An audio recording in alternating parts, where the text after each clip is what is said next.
Hey guys, today we have another exciting game of Revised 40. Today we've got Stu on the right piloting a mono-blue Merfolk list, and myself on the left piloting my blue-white control deck. So I'm on the play this game, and I start with a land into Sol Ring. Sol Ring, one of the most powerful starts in Revised 40, giving me access to things like Power Sync way earlier. Stu goes for a Merfolk of the Pearl Trident and a pass back to me. The Merfolk deck aims to play a lot of the cheap Merfolk in the revised set, and then follow it up with a Lord of Atlantis to give them all +1/+1. Lord of Atlantis only costing 2 mana, but giving every single Merfolk a +1/+1 boost. So passing back to Stu. He does not look like he has a third land, and goes to combat and attacks with his Merfolk, and passes back to me. Still doesn't look like I've found my second plains, so no threat of any Serra Angels or Wraths of God yet. So Stu now playing a third land and a second Merfolk of the Pearl Trident. Kind of odd since there are a lot of Merfolk that cost 1 mana in Stu's deck, so it does kind of seem like he has a counterspell waiting, leaving up double blue like that, potentially to try to avoid something like a Wrath of God. So Stu goes for a 4th land and casts a Lord of Atlantis, again holding up those 2 islands, signaling that he might have a counterspell in hand. So thinking this through, I go for a Power Sync for 3 mana, and Stu fires back with the counterspell. I even know what you're thinking right now! That's impossible! No one can guess what I'm thinking! Fortunately, the blue-white deck is prepared and has a 3rd counterspell. So the 3 counterspell deep war over this Lord of Atlantis is won by the blue-white control deck, but Stu does still have those 2 Merfolk in play and gets in for 2 damage.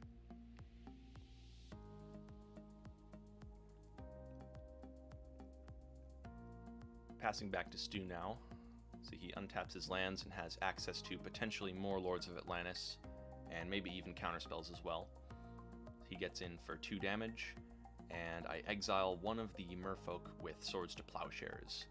My life total is getting a little bit low at this point, so trying to stave off some of the early beats that those Merfolk can do. So I pass back to Stu, draws a card for the turn. Still hoping to avoid Lords of Atlantis, and it looks like Stu has a Phantasmal Terrain, a really interesting enchantment from Revised, which enchants a land and turns it into the basic land type of their choice. So Stu trying to knock me off of the plains there, which I do need eventually, so I decide to counter the Phantasmal Terrain. Having double white is really important for the control deck to resolve things, especially like Wrath of God against the Merfolk deck. So I go for a Jayemdae Tome and a pass back to Stu. At this point, I don't have a counterspell up, so this would be an opening for Stu to play a Lord of Atlantis, but thankfully he doesn't have it. I activate the Jayemdae Tome, play an island, and pass it back to Stu, now representing a counterspell. Stu still looking to try to find either more copies of Merfolk of the Pearl Trident, or something like a Lord of Atlantis to buff up all of his other Merfolk. So passes back to me. I play my second white source, another plains. And I'm counting up my mana here, since now I do have things like Serra Angel and Wrath of God unlocked. Looks like 4 mana there, and I decide to use a Wrath of God to destroy the last remaining Merfolk of the Pearl Trident. Seeing that Stu hadn't played any other Merfolk or Lords of Atlantis in the last couple turns, and probably having a second copy of Wrath of God in hand, I decide that it's best to just handle the source of damage that is repeatedly dealing damage to me. So end of turn, I draw another card off of the Jayemdae Tome, trying to find something like a Serra Angel to block the Merfolk from Stu's side and start getting in for damage. But it looks like I don't have it, so I pass back to Stu. He's got another Merfolk on his side, and end of turn, I draw another card off of the Jayemdae Tome.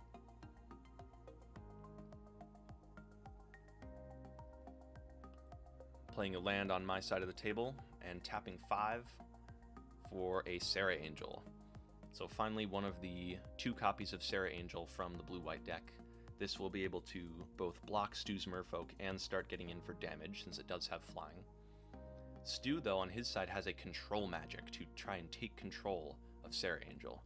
This would be very bad for me, and it looks like it does resolve, so it takes control of Sarah Angel over to Stu's side there, getting in for 1 damage. So I draw a card off the Jam Day Tome, trying to look for a disenchant. And thankfully it looks like I do find the disenchant. So that destroys control magic, putting Sarah Angel back to my side. Now I can't attack with it this turn, but it looks like I have another copy of Sarah Angel. This is absolutely brutal for the Merfolk side, since 4/4s are really hard for mono blue to deal with, and this now represents a 3-turn clock, since I can deal 8 damage to Stu per turn. Stu goes for a second copy of Control Magic with Counterspell backup. I go for the Power Sync, and Stu has the Counterspell.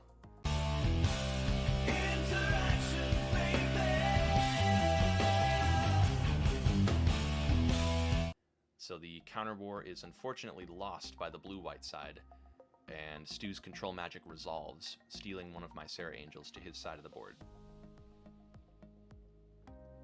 This will be the second Counter War that we have this matchup, so really interactive and exciting magic here.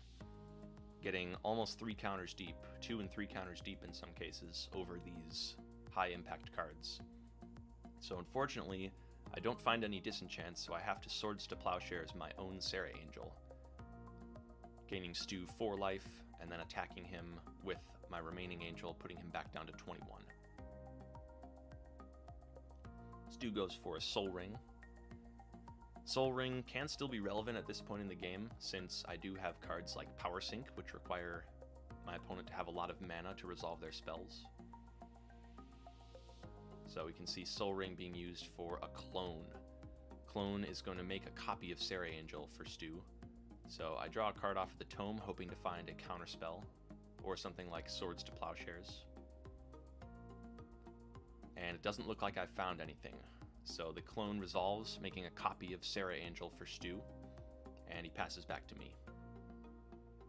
I draw another card off the Jam Day Tome, looking for Swords to Plowshares to handle that clone and trying to start getting in for damage. So Stu on his turn goes for an Unsummon, targeting my Sarah Angel, which returns it back to my hand. So this allows Stu to attack me for 5 with his copy of Sarah Angel and that Merfolk of the Pearl Trident, putting me at the very low life total of just 5. This is a really sketchy place for the blue-white deck to be in, and Stu goes for another clone effect, this time with Vesuvan Doppelganger. The Doppelganger is a 5-mana clone that acts sort of the same way, with the big difference being that he can change which creature it copies on his upkeep. And big play from the blue-white side here. Wrath of God is going to destroy 3 of Stu's creatures, wiping his entire board. So hoping that Stu doesn't have a copy of Counterspell in his hand. So Stu goes for an Unsummon, which returns his cloned Sarah Angel to his hand. This means that if I decide to run out my copy of Sarah Angel still in my hand, he'll be able to clone it on his next turn.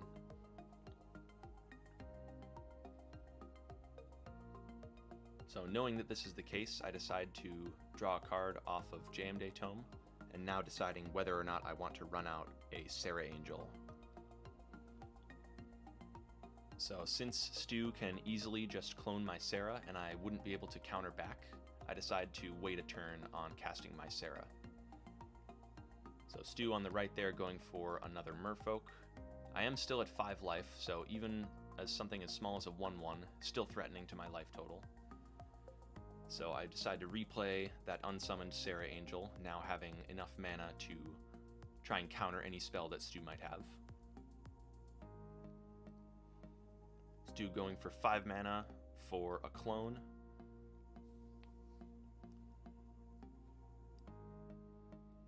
And realizing clone only costs 4, the Vesuvan Doppelganger is the one that costs 5 mana. So clone resolves, copying my Sarah Angel. and Stu passes back to me. And look at this, a copy of Control Magic from my side of the table. This Control Magic is going to try and steal this clone from Stu, which he decides to unsummon back to his hand rather than have it be taken over by me.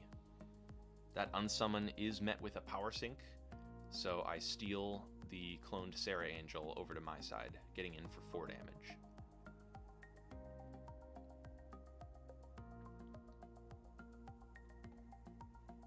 Control Magic playing a really big part of this matchup since both of us have access to it. So Stu going for an unsummon, targeting his copy of clone, which will return it back to the owner's hand, which is him. So my Control Magic falls off and goes to the graveyard, and Stu recasts clone targeting Sarah Angel, which is met with a power sink. Stu can't pay for the power sink, so he's forced to tap out, which means that now I can try to resolve something of mine without having to fear for a counterspell. So you can see Stu counting up his cards in library, which any revised player knows. That means a Brain Geyser is coming. So Brain Geyser, for a significant number of mana, draws all the cards in Stu's deck and takes the first win for the blue-white side. Moving into game number 2 after a very exciting game 1 with lots of counterspells flying around and tons of interaction from both sides. So with Stu on the play this time with a mulligan to 6, we're hoping to have just as interactive of a game as the first time. So Stu leading with a Merfolk of the Pearl Trident and passing to me. I lead with an island and pass. Stu going for an attack for 1 with that Merfolk. Does not look like he has a Lord of Atlantis in hand, which is good for the control deck. So no second island for me on the left there, going for a plains and a pass. Stu playing his 3rd land and getting in for another damage with his Merfolk of the Pearl Trident. Passing back to me, looks like I find my 2nd island for counterspell and pass it back to Stu. Now with access to 4 mana, so potentially a Lord of Atlantis into a counterspell. Stu thinking about his options on the right side. A lot to think about when you're playing against a control deck with 8 copies of different counterspells in their deck. So Stu goes for an attack for 1 and passes it back. On the left there, I have a 2nd Plains, which gives me access to both Wrath of God and Sarah Angel. Stu on his turn going for that Lord of Atlantis, potentially with counterspell backup. And there it is. Knock, knock. Yet again, we see another counterspell fight over this Lord of Atlantis. This time, unfortunately for the blue-white deck, it does resolve, and Stu gets in for 2 instead of 1. Lord of Atlantis, really big play for the Merfolk deck, having lots of copies of the Merfolk of the Pearl Trident, and the Lord gives all of them +1/+1 and Island Walk, making them completely unblockable, since I do control islands on my side.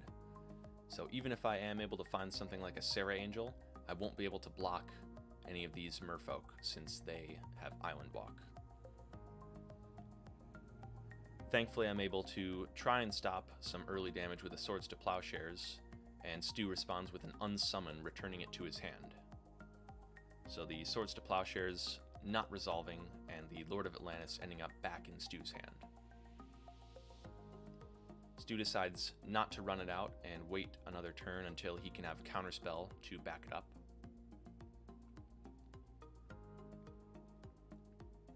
On my side of the board, potentially looking for a Wrath of God at this point. But instead I have a Balance. Balance, really powerful card against any aggressive deck. It evens the number of creatures, lands, and cards in hand. So Stu has to get rid of all of his creatures, and since I have more cards in hand than Stu, I have to discard down to the amount that Stu has. Balance is a really powerful card. It's banned in Commander for a reason, and it is restricted in Revised 40, but it acts as a really nice sweeper against aggressive decks like Stu's Merfolk list. Stu now going for the Lord of Atlantis, with potential counterspell backup, but doesn't look like he has it. So Lord of Atlantis does get countered. And passing back to Stu, he goes for another Merfolk of the Pearl Trident. Merfolk still just a 1/1 since there's no Lord of Atlantis in play. And I go for a Brain Geyser for 3, targeting myself. The reason that I do this now, rather than waiting until I have counterspell backup, is that Stu didn't seem to have another copy of Lord of Atlantis in his hand. So going for the Brain Geyser now is the least risky play, since there was no Lord of Atlantis last turn. Unless he drew one off the top, there's likely not going to be one this turn that I would have to use a counterspell on. Stu getting in for 1 damage with the Merfolk of the Pearl Trident. And passes back to me. Still no second copy of Lord of Atlantis. At this point, I do have enough mana to cast Serra Angel, but I'm still worried about the many clones and control magic effects from Stu's side. So Stu goes for 5 mana for Vesuvan Doppelganger, which makes a copy of Merfolk of the Pearl Trident. Remembering, of course, that the Doppelganger can change what it copies on Stu's upkeep. So if I decided to run out Serra Angel, he'd be able to change it to become the 4/4 flyer. And another Wrath of God from my side, cleaning up Stu's board. Really big play for the control side, getting rid of 2 creatures with just 1 card. Passing back to Stu, he follows up with a Lord of Atlantis. Thankfully,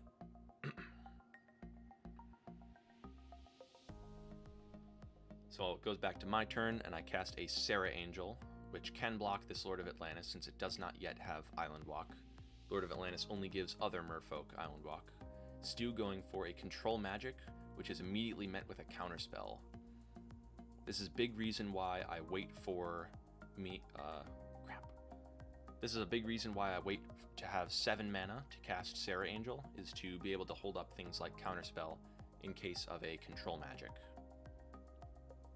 So going for a Jayemdae Tome to try and draw into extra answers for Stu's Merfolk. Going for a second Control Magic, and again being met with a counterspell. There can be only one! Really big play from the blue-white control side. But I am going to run out of counterspells eventually. So this Jayemdae Tome is going to have to be pretty quick in order to draw me into more pieces of interaction. Serra Angel getting in for 4 damage and passing back to Stu. If Stu can find more cards like Merfolk of the Pearl Trident or another copy of Lord of Atlantis, he can start to get in for a lot of damage really quickly. Stu going for a clone, which is immediately met with a power sink. So Stu can't pay the 3 mana and must tap out of all of his lands. So end of turn, I'm able to draw a card off of the Jayemdae Tome. Passing back to me, getting in for 4 damage with the Serra, and passing back to Stu. Still not with a lot of interaction in hand. I'm hoping to dodge things like Vesuvan Doppelganger, more copies of Clone, or even a Control Magic would be really bad for the blue-white control deck.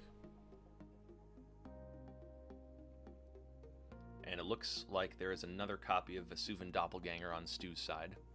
So I draw off the Jayemdae Tome, hoping to find a counterspell or some way to answer this clone. Now the Doppelganger here hits the Lord of Atlantis rather than the Serra Angel, so his other Lord of Atlantis will get +1/+1 and Island Walk, so it cannot be blocked by the Serra Angel. Giving all of his Merfolk unblockable is a really big play from Stu's side. Serra Angel is one of the best beaters and blockers in Old School, so making it unable to block is a really big play for Stu.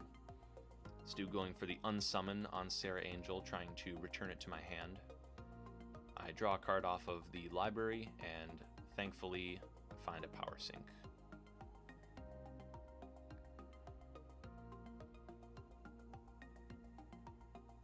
Passing back to Stu.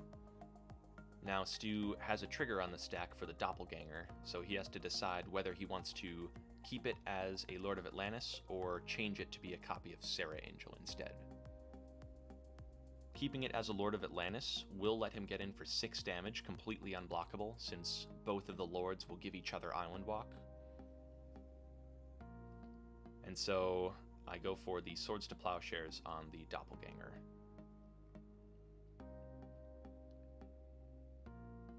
Getting in for 4 damage from my side, putting Stu down to 4 damage, so just one more swing from Sarah Angel will do it for the blue-white deck. Going for a Soul Ring and a pass back to Stu.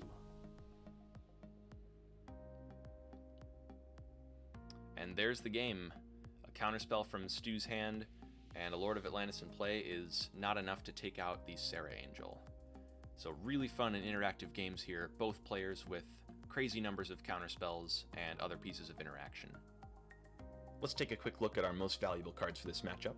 In first, we have Control Magic from both sides of the table, trying to take over things like Sarah Angel or even copies of Sarah Angel. Next, we have Counterspell, one of the best interactive cards in the entire game, sometimes getting as many as 3 counterspells deep in fights over big threats. And next we have Clone. Clone trying to copy things like Lord of Atlantis, giving a bunch of Merfolk unblockable, or even Sarah Angel just trying to get in for damage. If you do want to see deck text for either of these decks, be sure to check out the Revised 40 playlist, and I'll see you guys next time.